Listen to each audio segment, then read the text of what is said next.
Hello everyone, Theo from Heart and Bass Guitars here, and today we're going over the classical piece, The Flight of the Bumblebee, written by Nikolai Rimsky-Korsakov. He composed this for one of his operas called The Tale of Tsar Zoltan, written in 1900s, originally for piano. Since then, there are violin versions, cello versions, and electric guitar versions. I always wanted to do an electric bass version to this song. And throughout this piece, I'm using a four-finger technique, which basically looks like this, kind of waving from the pinky to the index finger in the same motion.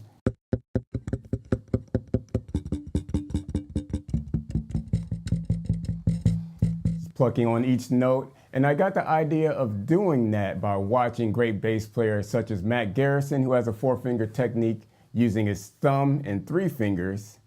And then there's also Steve Bailey, which has a three-finger technique. Billy Sheehan has a great three-finger technique. Also, Abraham Laborio has an amazing five-finger technique, which kind of switches back and forth between five fingers.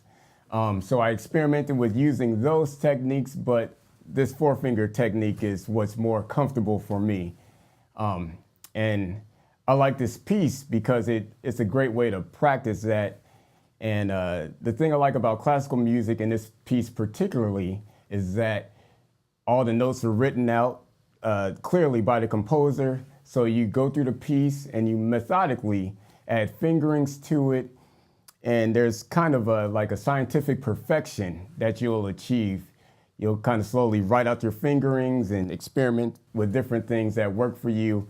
And once you're done, you have it all mapped out and hopefully memorized, and you have to add your own emotional content to all of that. So it's kind of a mental workout and scientific workout thing that happens when you're working on classical music. So with this piece, we'll go through it slowly, and I'll show you the fingerings and kind of tricks I'm using to get through this piece. So first off in the piece, there's a large descending run.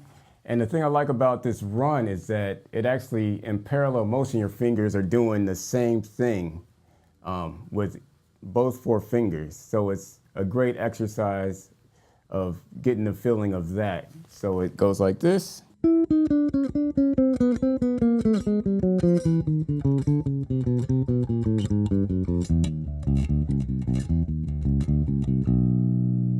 And then the fingerings are going to switch. So my right plucking hand is going to consistently do the four-finger motion, and my left hand is going to do something a little different, which is great to see and get used to when things are different between your fingers. So it goes like this.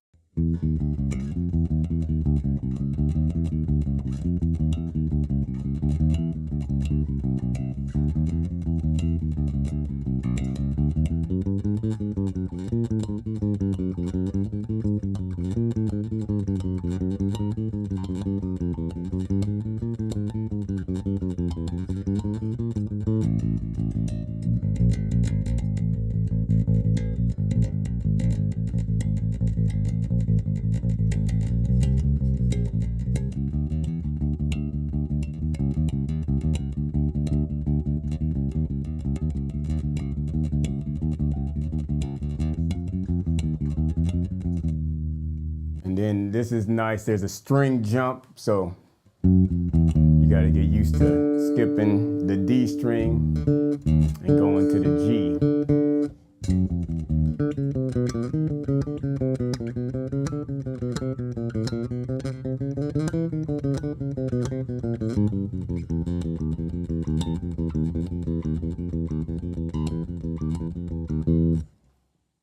Now you have a pause, which enables you to jump high. I go all the way to the top note of my 4-string bass.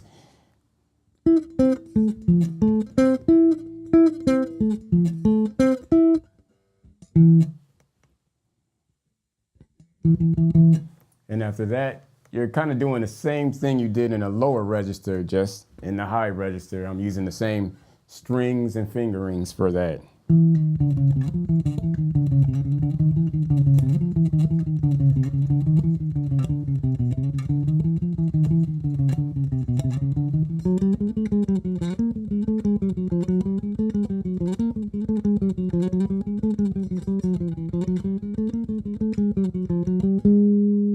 Here, depending on what tempo I'm playing, this next section, I'll either pluck it,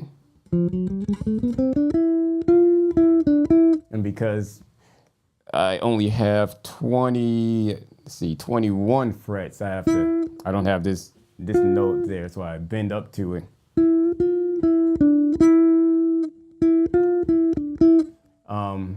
But I'll either pluck it. If it's slower, I can pluck it, but at high tempos, I'll hammer it.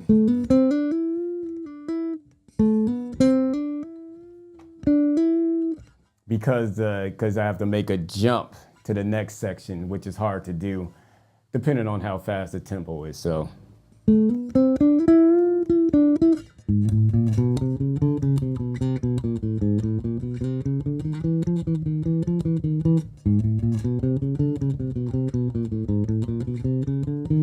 And from here, the next section, I use what I call a violin fingering, where it's actually 4 notes per scale step. And naturally, violinists use this type of 4-note fingering throughout the whole violin. And it's just, I find it easier to do it that way instead of jumping between 3 fingers or making a shift, depending on how fast the tempo is, of course. So after that,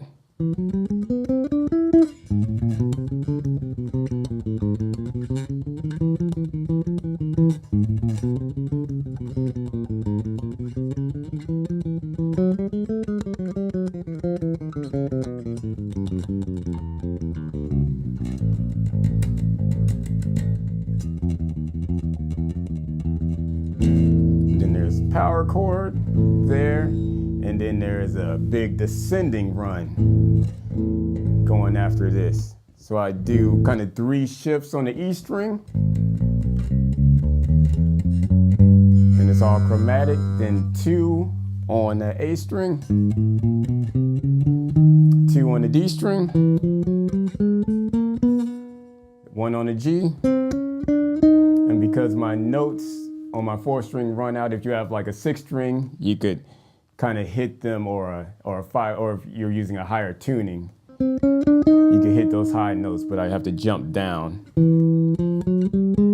to reach them. And then there's a chord, it's A minor, and that's it. So have fun practicing. I'll leave the sheet music at the end so you could press pause and check that out. And good luck.